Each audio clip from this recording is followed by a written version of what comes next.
Hello and welcome to the Quick Start Assembly Guide with the SONDORS Rockstar. To begin this assembly, you're going to want to find your SONDORS box, arrow side up, take the bike out, and unpack everything.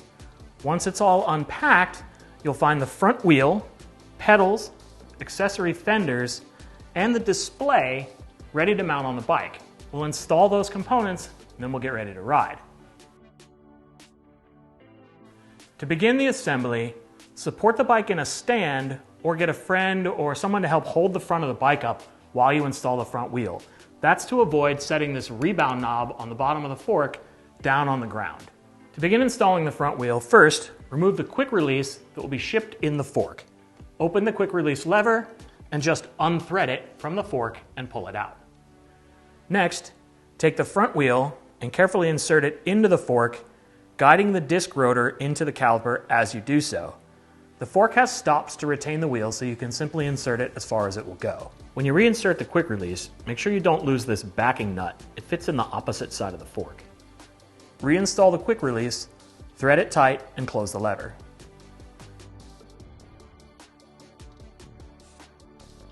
Next, we're going to install our handlebar.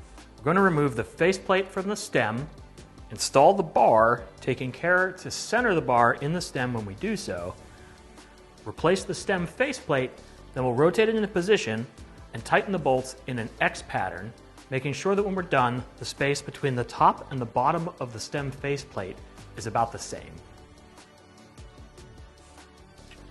Now it's time to install our pedals. They're clearly marked with little stickers for right and left, and that's a reference to the rider of the bicycle. So the right-hand pedal goes on the right-hand side and has a conventional right-hand thread.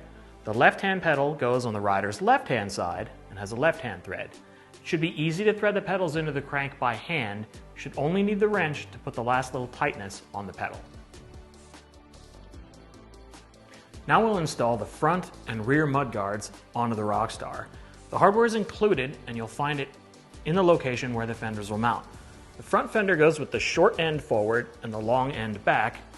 Be sure to hold the fender up tight as you tighten it in order to clear the tire. And the rear fender mounts like so.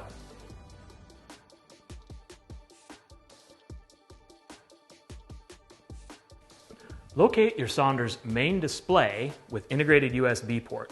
We're going to mount that on the right side of the handlebar using our 2.5mm Allen wrench. The screw is already in the display, so you'll want to take the screw all the way out, open the elastic clamp, slide it over the bar, then reinsert the screw and tighten.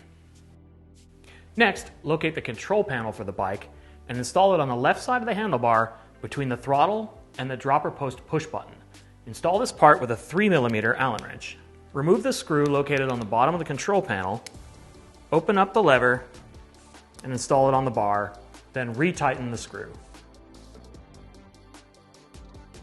Plug the purple connector from the controller into the bottom of the display. The ports on the display are a dedicated shape. The connector can't be put in wrong, but do be careful when you insert it not to use too much force or bend any pins. Next, locate the green shield-shaped connector on the harness. This is the connector from the bike to the display. Go ahead and connect that now. What I didn't show you when we started this build and put the bike in the stand was that the bike will come with its dropper seat post installed. What's a dropper seat post? It's this guy with a thumb remote that lets you raise and lower the upper portion of the saddle 4 inches, 100mm. You can do that on the trail at any time by pushing that button, and it's infinitely adjustable. Now, if you need the seat higher than where that is to begin with, you do still have a conventional quick release, and you do still have a conventional amount of seat post that you can adjust up and down to find the correct riding height. The dropper post is then used as you transition on the trail from climbs to descents and things like that and need to get the saddle out of your way. That's it for the physical assembly. There's one more thing to do, and that's to open this little cover right over here and turn our battery on. The battery does ship in the bike, but it'll be switched off. Turn it on, then press the power button on the control panel. You get a little haptic feedback buzz from the control panel when the bike powers on. Before you hit the trail, make sure you check out some of our other videos about setting up your suspension and adjusting this bike to get the most out of riding your Rockstar. Thanks for watching.